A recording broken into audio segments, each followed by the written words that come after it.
উনি সফরে বেরিয়েছেন হাদিস কালেকশনের জন্য। প্রচন্ড শীতের রাত,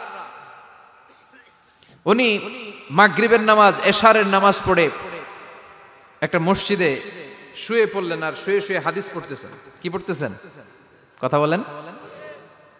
আর মনে মনে ভাবলেন রাতটা মসজিদে কাটায় দেই, ফজরের নামাজ পড়ে আবার বেরোবো। কিন্তু দারোয়ান এসে বলে মসজিদে থাকতে পারবেন না, ওঠেন। দারোয়ান আছে না, কথা কন। আহমদ ইবনে হাম্বল বললেন আমি শুধু রাতটা থাকতে চাই, আমি তো ফজরেরও মুসল্লি, ফজর নামাজ পড়বো তো এই মসজিদে, আমার থাকতে দাও। দারোয়ান তো দেয় না, কেন? মসজিদে থাকার জায়গা না, যান মিয়া। উনি যে আহমদ ইবনে হাম্বল এটা চিনে নাই, থাকতে দেয় না। কি করবে এখন? উনি কাঁথা গুছিয়ে হাদিসের কিতাব নিয়ে কাঁধের মধ্যে ব্যাগ নিয়ে মসজিদ থেকে বেরোয় গেলেন। কি আর করবেন, প্রচন্ড শীত, আর কাঁপতেছেন, বুড়ো মানুষ। পথিমধ্যে দেখলেন বাজার। বাজার একজন খাব্বাজ, শাবুন খাব্বাজ, যুবক রুটি বিক্রেতা। সে রুটি বিক্রি করে, চুলার মধ্যে রুটি সেকে। সে যে সালাম দিল আসসালামু আলাইকুম, যুবক বলে ওয়ালাইকুম আসসালাম।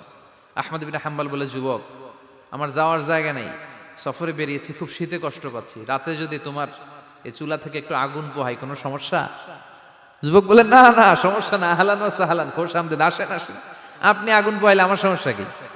সুবহানাল্লাহ পড়েন। আল্লাহ শুকরিয়া করে উনি বসলেন আর আগুন পোহাচ্ছেন। আর খেয়াল করলেন যুবক রুটি বানায় আর পরে আস্তাগফিরুল্লাহ, রুটির দলা বানায় পরে আস্তাগফিরুল্লাহ, খামির বানায় আর পরে আস্তাগফিরুল্লাহ, রুটি নিয়ে উনুনের ভিতরে চুলার ভিতরে সেকা দেয় আর পরে আস্তাগফিরুল্লাহ। দোকানদারের কাছে কেউ আসলেই সে রুটি দেয় আর পরে আস্তাগফিরুল্লাহ। ক্রেতার কাছ থেকে টাকা নিয়ে ক্যাশ বক্সে রাখে আর কি পড়ে, আবার রুটি বানানো শুরু করে আর কি পড়ে, খালি এইটাই পড়তেছে। ইমাম আহমদ ইবনে হাম্বল তো অবাক, কিরে এটা আবার কেমন যুবক, খালি আস্তাগফিরুল্লাহ। উনি প্রশ্ন করলেন যুবক ঘটনা কি? আসার পর থেকেই তোমার দেখতেছি তুমি রুটি বানাও, রুটি বিক্রি করো আর পড়ো আস্তাগফিরুল্লাহ, মালাকা ইয়া শাবাব। যুবক বলে আস্তাগফিরুল্লাহ আমার সবচেয়ে বেশি পছন্দের আমল, আমি সব সময় আঠার মতো ইস্তেগফারের সাথে লেগে থাকি আর সব সময় পড়তে থাকি আস্তাগফিরুল্লাহ, আর এর বদৌলতে আল্লাহ আমারে মুস্তাজাবুদ দাওয়া বানিয়ে দিয়েছে। আহমদ ইবনে হাম্বল তো অবাক, আনতা মুস্তাজাবুদ দাওয়া, তুমি মুস্তাজাবুদ দাওয়া, রুটিওয়ালা। আমি এত বছর হাদিস পড়াই, আমিও তো মুস্তাজাবুদ দাওয়া না, আর তুমি রুটি বেচো বাজারে, তুমি মুস্তাজাবুদ দাওয়া, তুমি দোয়া করলে সব কবুল হয়ে যায়। যুবক বলে না আনা মুস্তাজাবুদ দাওয়া, আমি আমার জীবনে যত দোয়া করেছি কবুল করে নিয়েছে কে? সব দোয়া কবুল করে নিয়েছে আল্লাহ, একটা দোয়া ছাড়া। কয়টা? আহমদ ইবনে হাম্বলের কৌতূহল, কিউরিসিটি আরো বেড়ে গেল। কি? সব দোয়া কবুল হয়েছে একটা দোয়া ছাড়া। মাযালিকা দোয়া ইয়া শাব, কি সেই দোয়া? যুবক এবার বলতে শুরু করলো আমার জীবনে যে দোয়াটা আল্লাহ কবুল করে নাই সেটা হচ্ছে আমি আল্লাহর কাছে অনেক চেয়েছি, অনেক দোয়া করেছি যে আল্লাহ শুনেছি এই জামানার সবচেয়ে বড় মুহাদ্দিস, তার নাম নাকি ইমাম আহমদ ইবনে হাম্বল। আল্লাহ তোমার কাছে আমার চাওয়া আমি যেন এই ইমাম আহমদ ইবনে হাম্বলরে দেখে মরতে পারি, আমি যেন ইমাম আহমদ ইবনে হাম্বলের হাতে হাত রেখে মুসাফা করতে পারি আর তার কপালে একটা চুমু এঁকে দিতে পারি। আহমদ ইবনে হাম্বল আবেগপ্রবণ হয়ে গেলেন, চোখের পানি ছেড়ে দিলেন, বললেন যুবক তোমার এই দোয়াটাও কবুল হয়ে গিয়েছে। আহমদ ইবনে হাম্বলের দেখা আর সাক্ষাৎ পাওয়ার জন্য আহমদ ইবনে হাম্বলের বাড়িতে তোমার যাওয়ার দরকার নাই, আহমদ ইবনে হাম্বল তোমার দরবারে ছুটে এসেছে। আনা আহমদ ইবনে হাম্বল মুহাদ্দিসুদ দাহর, আমি নিজেই আহমদ ইবনে হাম্বল। যুবক চোখের পানি ছেড়ে দেয়, আহমদ ইবনে হাম্বল চোখের পানি ছেড়ে দেয়। যুবক চিৎকার মেরে ইমাম আহমদ ইবনে হাম্বলকে জড়িয়ে ধরে, হাতে হাত রেখে মুসাফা করে, কপালের মধ্যে চুমু খায় আর আল্লাহর শুকরিয়া করে বলে ও ইমাম আসলে এই দোয়াটাও আল্লাহ আজকে কবুল করে নিল। বিশ্বাস হয় সবসময় ইস্তেগফার পড়লে আপনার দোয়াগুলোর এইভাবে কবুল করে নিবে কে? এই পাঁচটা জিনিস পাবেন সবসময় যদি ইস্তেগফারের সাথে লেগে থাকেন। রাজি আছেন তো? এজন্য বিশ্বনবী সব সময় নামাজে সালাম ফিরানোর পরে পড়তেন আস্তাগফিরুল্লাহ। কি পড়তেন? তিনবার পড়তেন আস্তাগফিরুল্লাহ, আস্তাগফিরুল্লাহ, আস্তাগফিরুল্লাহ। পড়তে রাজি আছেন? ইস্তেগফারের অনেকগুলো আলফাজ আছে, সবচেয়ে ছোট ইস্তেগফার হচ্ছে এটা আস্তাগফিরুল্লাহ, আস্তাগফিরুল্লাহ। আরো আছে আস্তাগফিরুল্লাহ আল্লাযী লা ইলাহা ইল্লা হুয়াল হাইয়ুল কাইয়্যুম আতুবু ইলাইহি। বিশ্বনবী বলেন এই ইস্তেগফারটা যদি কেউ পড়ে, আত-তাওয়াল্লি মিন ইয়াউমিজ জাহাফ, যুদ্ধের ময়দান থেকে পালিয়ে আসা কবিরা গুনাহ। কি গুনাহ? কাফেরদের সাথে যুদ্ধ, আমি তাগড়া যুবক, তলোয়ার নিয়ে নেমেছি, আমার দেহের এক ফোঁটা রক্ত থাকা পর্যন্ত আমি যুদ্ধ চালিয়ে যাব, আমি ফিরে আসতে পারবো না, আইনটা কার? ফিরে আসলে কবিরা গুনাহ। বিশ্বনবী বলেন যুদ্ধের ময়দান থেকে ফিরে এসেছে এরকম কবিরা গুনাহ অবলম্বনকারীও যদি আস্তাগফিরুল্লাহ আল্লাযী লা ইলাহা ইল্লা হুয়াল হাইয়ুল কাইয়্যুম ওয়া আতুবু ইলাইহি পড়ে, ওই কবিরা গুনাহকারীকেও ক্ষমা করে দিবে কে? পড়তে রাজি আছেন তো? আবার সাইয়েদনা আবু বকর বললেন, ইয়া রাসূলুল্লাহ আল্লিমনি দুআআন আদউ বিহি ফি সালাতি, এমন দোয়া আপনি আমারে শিক্ষা দেন যে এই দোয়াটা আমি নামাজে পড়তে পারি। বিশ্বনবী বললেন, পড়ো আল্লাহুম্মা ইন্নী যালামতু নাফসি যুলমান কাসীরান ওয়া লা ইয়াগফিরুয যুনুবা ইল্লা আনতা ফাগফিরলি মাগফিরাতাম মিন ইনদিক ইন্নাকা আনতাল গফুরুর রহিম। সুবহানাল্লাহ পড়েন। এটাও ইস্তেগফার। আমরা এটার বলে দোয়া মাসুরা, সালাম ফেরানোর আগে পড়ি না? যেখানেই ক্ষমা চাওয়ার কথা আছে ওইটারই কি বলে? ইস্তেগফার। আল্লাহুম্মা ইন্নী যালামতু নাফসি, আল্লাহ জুলুম করেছি, যুলমান কাসীরা, অনেক জুলুম, ওয়ালা ইয়াগফিরুয যুনুবা ইল্লা আনতা, তুমি ছাড়া এই গুনাহ ক্ষমা করার তো কেউ নাই। ফাগফিরলি মাগফিরাতাম মিন ইনদিক, তোমার দয়ায় আমারে ক্ষমা করে দাও। ইন্নাকা আনতাল গফুরুর রহিম, তুমি হলা ক্ষমাশীল। ঠিক কি না? এটাও ইস্তেগফার, এটাও পড়বেন। আর এই সব ইস্তেগফারের শ্রেষ্ঠ ইস্তেগফারের নাম সাইয়্যিদুল ইস্তেগফার। যত ইস্তেগফার হতে পারে এর মধ্যে সবচেয়ে শ্রেষ্ঠতম ইস্তেগফার নাম কি? কথা কন। বুখারীর বর্ণনা, শাদ্দাদ ইবনে আউস রাদিয়াল্লাহু তাআলা আনহু বর্ণনা করেন, এই সাইয়্যিদুল ইস্তেগফার দিনের বেলা যে পড়বে ওই দিনে মারা গেলে সে জান্নাতি। এই সাইয়্যিদুল ইস্তেগফার রাতের বেলা যে পড়বে ওই রাতে যদি ইন্তেকাল হয় ওই লোকটা জান্নাতি। মুখস্থ আছে না? কার কার মুখস্থ হাত তুলেন। মাশাআল্লাহ, তাবারাকাল্লাহ, মাশাআল্লাহ, মাশাআল্লাহ। আর যাদের নাই তাদের হোমওয়ার্ক, তাদের আল্লাহুম্মা আনতা রাব্বি লা ইলাহা ইল্লা আনতা খালাকতানি ওয়া আনা আবদুক ওয়া আনা আলা আহদিকা ওয়া ওয়া'দিকা মাস্তাতা'তু আউযু বিকা মিন শাররি মা সানা'তু আবুউ লাকা বিনি'মাতিকা আলাইয়া ওয়া আবুউ লাকা বিযামবি ফাগফিরলি ফাইন্নাহু লা ইয়াগফিরুয যুনুবা ইল্লা আনতা। সুবহানাল্লাহ পড়েন। আজকে রাতে পড়ছেন, মারা গেলে জান্নাতি। চিল্লায় পড়েন না আল্লাহু আকবার। এজন্য বিশ্বনবী বলেন আমার আগের গুনাহ মাফ, পরের গুনাহ মাফ, তারপরেও প্রতিদিন আমি 70 বার তওবা ইস্তেগফার পড়ি। আজকে থেকে পড়তে রাজি আছেন তো? বেশি বেশি ইস্তেগফার পড়া যাবে না? একটু প্রাণ খুলে দিল খুলে আওয়াজ করে পড়েন তো আস্তাগফিরুল্লাহ। আর জোরে পড়েন আস্তাগফিরুল্লাহ। আবার সবাই পড়েন আস্তাগফিরুল্লাহ। সব সময় তওবা ইস্তেগফার যারা পড়ে তাদেরকে পছন্দ করে কে? সব সময় জিকির করে করে জিহ্বাটারে যারা ভিজিয়ে রাখে তাদেরকেও পছন্দ করে কে? আল্লাহ বলেন ওয়াজকুর রাব্বাকা ফি নাফসিকা তাদাররুআন ওয়া খীফাতান ওয়া দুনাল জাহরি মিনাল কওলি বিল গুদুবি ওয়াল আসাল ওয়া লা তাকুম মিনাল গাফিলিন। সুবহানাল্লাহ পড়েন। আল্লাহ বলেন ওয়াজকুর রাব্বাকা ফি নাফসিক, আল্লাহরে মনে মনে ডাকো। তাদাররুআন ওয়া খীফা, আল্লাহর জিকির করতে আল্লাহ বলেছেন ফি নাফসিক। বুঝতেছেন না অর্থ? ফি নাফসিকা, মনে মনে আল্লাহর জিকিরটা করো। তাদাররুআন ওয়া খীফা, তাদাররুআন মানে বিনয়ের সাথে, with full of humility, submission and humbleness, বিনয়ের সাথে আল্লাহরে ডাকো। ওয়া খীফা, গোপনে গোপনে ডাকো। দুনাল জাহারি মিনাল কওল, চিৎকার চেঁচামেচি করে ডেকো না। কার কথা? আওয়াজ করে জিকির করো না। এই যে আমরা মাহফিলে লা ইলাহা ইল্লাল্লাহর জিকির করে, এটা তালিমান। উদ্দেশ্য কি? তালিমের জন্য আওয়াজ করে জিকির জায়েজ আছে, কিন্তু ব্যক্তিগত জিকিরের যে ইবাদতটা এটা আস্তে আস্তে হইতে হবে, এটা ভদ্রভাবে হতে হবে, চিল্লাচিল্লি করে নয়। আবার তালিমের জিকির ওইটাও ভদ্রভাবে। ইন্নাল্লাহা জামিল ইউহিব্বুল জামাল, আমার আল্লাহ সুন্দর, আমার আল্লাহর জিকিরের মধ্যেও সৌন্দর্য আছে না নাই? কিন্তু এদেশে জিকিরের ভেতরে লাফালাফি আছে না নাই? বেশি না কম? কি বসেন বসেন, হ্যাঁ বসে যান তো, অনেক ধরনের আছে জিকির। হ্যাঁ বসেন বসেন, বসে যান। হ্যাঁ হাইবার আলী, এটা কি আবার জালালি? তো এই যে ইন্নাল্লাহা জামিল ইউহিব্বুল জামাল, আমার আল্লাহ সুন্দর, আমার আল্লাহর জিকিরের মধ্যেও সৌন্দর্য আছে না নাই? তালিমের উদ্দেশ্যে সবাই মিলে জিকির করা যায়, কিন্তু চিল্লাফাল্লা করা যাবে না, লাফালাফি করা যাবে না, মাথা ডানে বায়ে ঝোলানো যাবে না, ঠিক কি না? কিন্তু লাফালাফির জিকির আছে না নাই? লাফাইতে লাফাইতে, হ্যাঁ, গাছের আগায় বাঁশের আগায়, আবার যিনি জিকির পরিচালনা করে ওনার কান্দে যাই ওঠে, আছে না নাই? বিশ্বনবী সাহাবীদের নিয়ে জিকির করছেন, সাহাবারা লাফাতে লাফাতে খেজুর গাছের আগায়, হাদিসে আছে না এটা? বিশ্বনবী সাহাবাদেরকে নিয়ে জিকির করছেন, লাফাতে লাফাতে আবু বকর বিশ্বনবীর কান্দের উপরে, আছে হাদিসে আছে? এটা জিকির নয়। কি সুন্দর দেখেন, ইসলাম বুঝা কত সহজ। ওয়াযকুর রাব্বাকা ফি নাফসিকা তাদাররুআ ওয়া খাইফা, গোপনে জিকির করো, ভদ্রতার সাথে বিনয়ের সাথে জিকির করো। ওয়ালা তাকুম মিনাল গাফিলিন দুনাল জাহারি মিনাল কওল, চিৎকার চেঁচামেচি করে জিকির করো না। যারা চিকফাল দিয়ে হই হই হই হই করে, আছে না? হই হই হই হই হই হইয়ের ভিতরে আল্লাহর নাম আছে, হ্যাঁ? এই যে হুই হাই হুই হাই এই স্টাইলের যে জিকির, এটার ভিতরে আমার আল্লাহর নাম আছে? আল্লাহর নাম যদি না থাকে ওইটা জিকির হবে? কথা বলেন।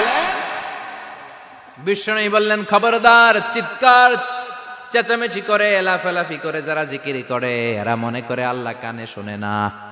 কথা বলেন। আপনি গোপনেও আল্লাহর ডাকলে আপনার ডাকে সাড়া দিবে কে? এজন্য রাব্বুল আলামিন বলেন, ফাযকুরুনি আযকুরকুম ওয়াশকুরুলি ওয়ালা তাকফুরুন। বান্দা আমার জিকির তোমরা করো, আমিও তোমাদের জিকির করব, ঠিক কি না? আমরা যদি আল্লাহর জিকির করি আমাদেরও জিকির করে কে? সুবহানাল্লাহ কইবেন না? আমরা আল্লাহর জিকির করে, আল্লাহ নাকি আমাদের জিকির করে, জানো তো না কথা এটা? আবার হাদিসে কুদসিতে আল্লাহ বললেন, ফাইন যাকারানি ফি নাফসি যাকারতুহু ফি নাফসি। আমার বান্দা যদি একা একা আমার জিকির করে, আমি আমার বান্দারে একা একা স্মরণ করি। ওয়া ইন যাকারানি ফি মালাইন যাকারতুহু ফি মালাইন খায়রিম মিনহু। এরকম মহা সম্মেলন করে যদি কেউ আমি আল্লাহর জিকির করে, আমি এর চেয়েও বড় মহা সম্মেলন ফেরেশতাদেরকে নিয়ে করে আমার বান্দারে স্মরণ করি।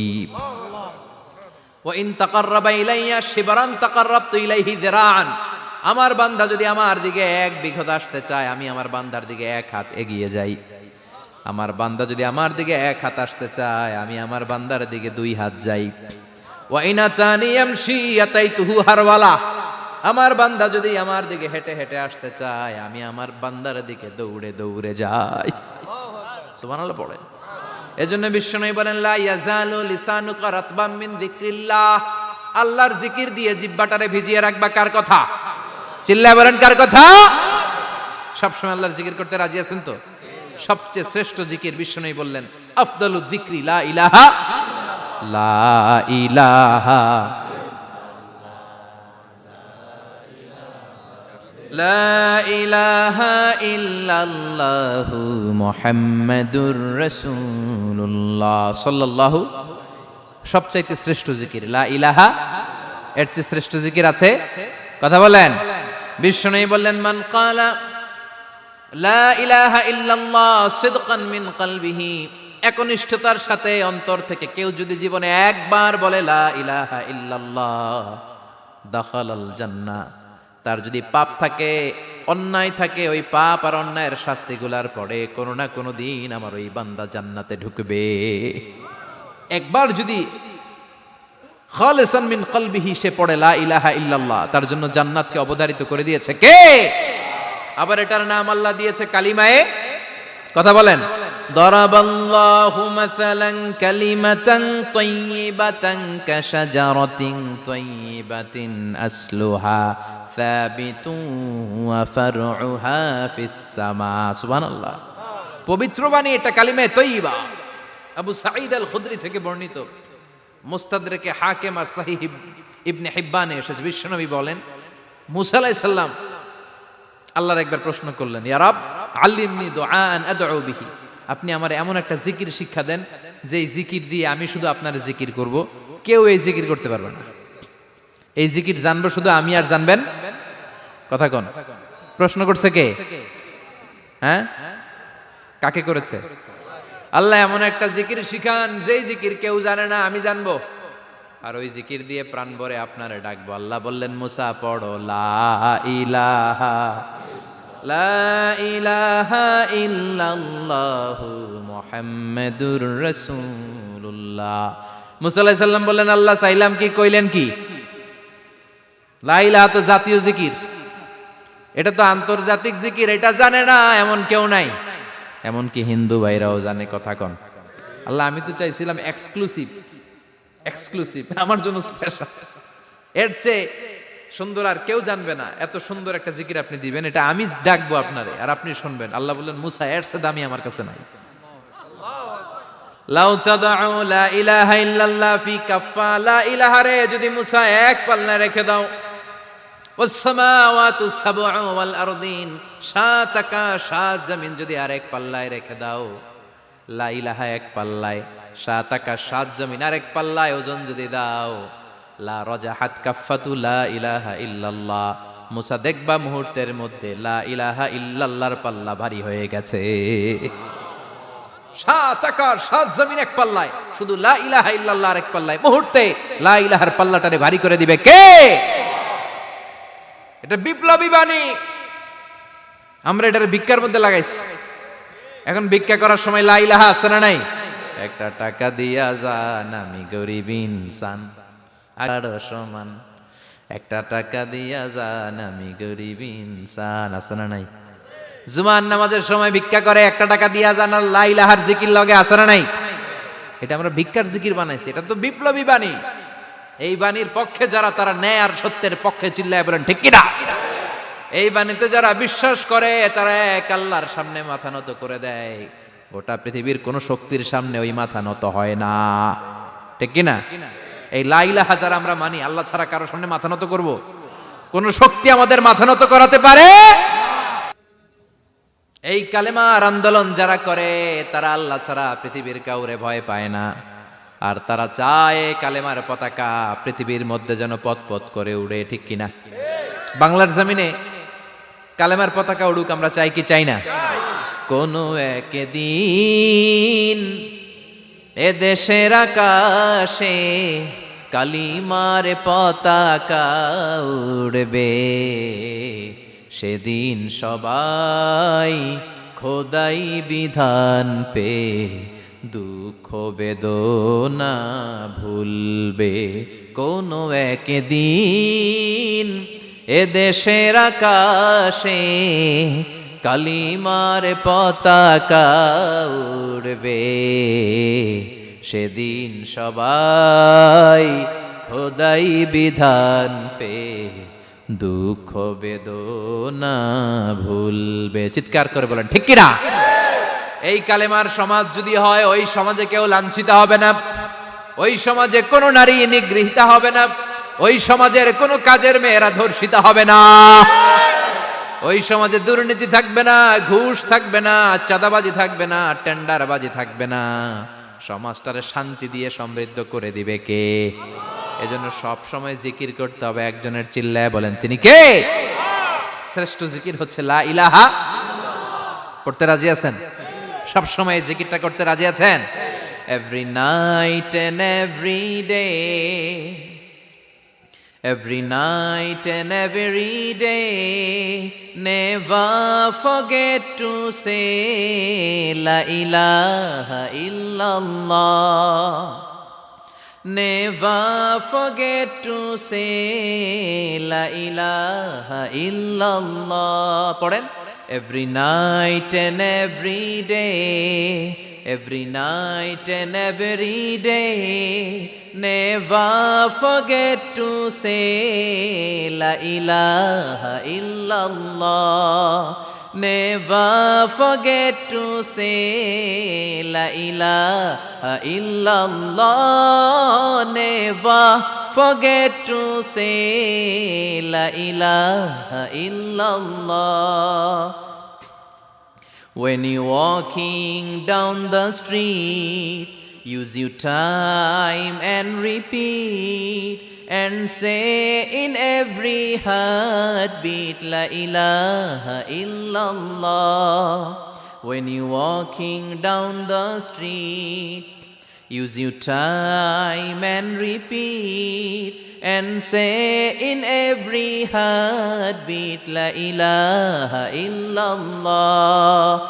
Every night and every day, every night and every day, never forget to say La ilaha illallah. চিল্লায় বলেন ঠিক কিনা? দিনে রাতে যে কোনো মুহূর্তে আমাদের জিহ্বার মধ্যে থাকবে কি? কথা বলেন, জিহ্বায় থাকবে কি?